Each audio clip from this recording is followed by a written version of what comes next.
After a slow start to Season 2 of The Walking Dead, Dead City, business picks up in the third episode, Why Did the Mainlanders Cross the River?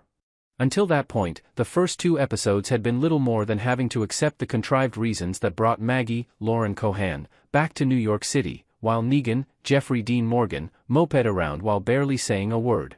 Episode 3 introduces a twist that shifts the focus away from the drama between Maggie and Negan, highlighting the consequences of Maggie's obsession with Negan and her struggle to move on from her overwhelming grief for Glenn, Stephen Yeun. Because of this, a lonely Herschel, Logan Kim, has been tricked into thinking that she is the only one who really sees him by the Dama, Lisa Emery. In doing so, she is enlisting Herschel to assist her in imagining what New York might become, and she will require his sacrifices in order for it to come to pass. Maggie may have to be afraid of her own son as feisty friendly. The 4th episode opens. One of the leaders of the New York gangs, Bruegel, Kim Coates, is shown in the opening scene of the episode discussing his joy at seeing the city illuminated once more with a walker who is tied up. In order to persuade him to assist in the battle against New Babylon, Negan, the Croat, Željko Ivanek, and the Dama are there to be friendly. They have also been accompanied in the trunk by Benjamin Pierce, Keir Gilchrist.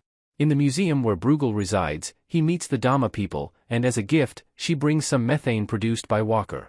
As Bruegel gives everyone a tour, everyone is being far too kind. His renowned art collection, which includes a portrait of George Washington crossing the Delaware, is one of his attempts to impress the Dama. Bruegel and the Dama's people sit around a long table watching a Walker fight, but the Croat isn't thrilled by what he sees. It doesn't help when Bruegel also makes light of his accent. Benjamin Pierce, however, does himself no favors when he suddenly recalls the identity of the Dama. She was formerly a well-known critic before attacking a playwright who made fun of her. The Dama seems humiliated, but Negan enjoys it. She shifts the conversation to Herschel and his illustrations. The Dama is aware that Negan was attempting to save him. New Babylon, still staying with Roxana's, Puyamoseni, people, is ready to take a small group to look for the methane being held by the Dama. Narvaez, Dascha Polanco, is not happy about it, but Pearlie Armstrong, Gaius Charles, is in charge now. Herschel tells Maggie and Pearlie Armstrong, Gaius Charles, about seeing Negan in Central Park, which is bad for Pearlie because he told everyone that he killed Negan.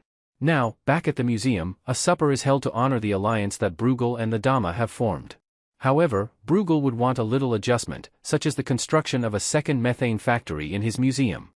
The Croat finally snaps, saying that they hold all the cards, and again accuses him of having a Walker fighter who somehow cheats. Has some kind of medicine been injected into it? Negan intervenes after Bruegel takes offense. He suggests that Bruegel's champion and one of their choice engage in a Walker combat. Bruegel will receive his methane factory if he prevails. Their Walker joins the alliance without any conditions if he prevails.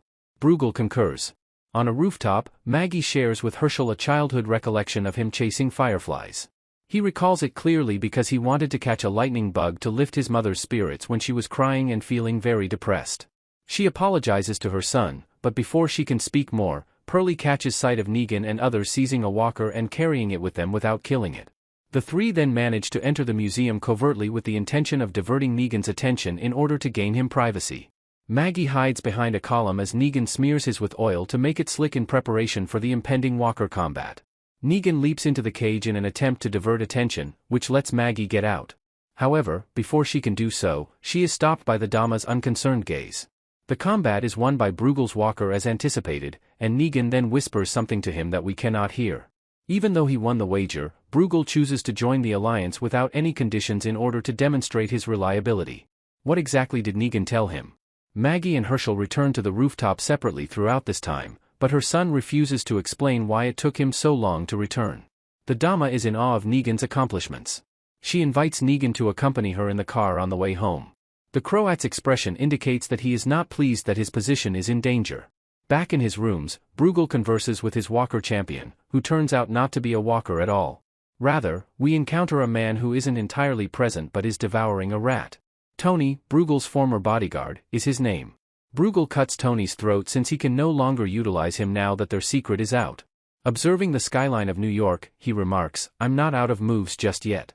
What exactly does he have planned?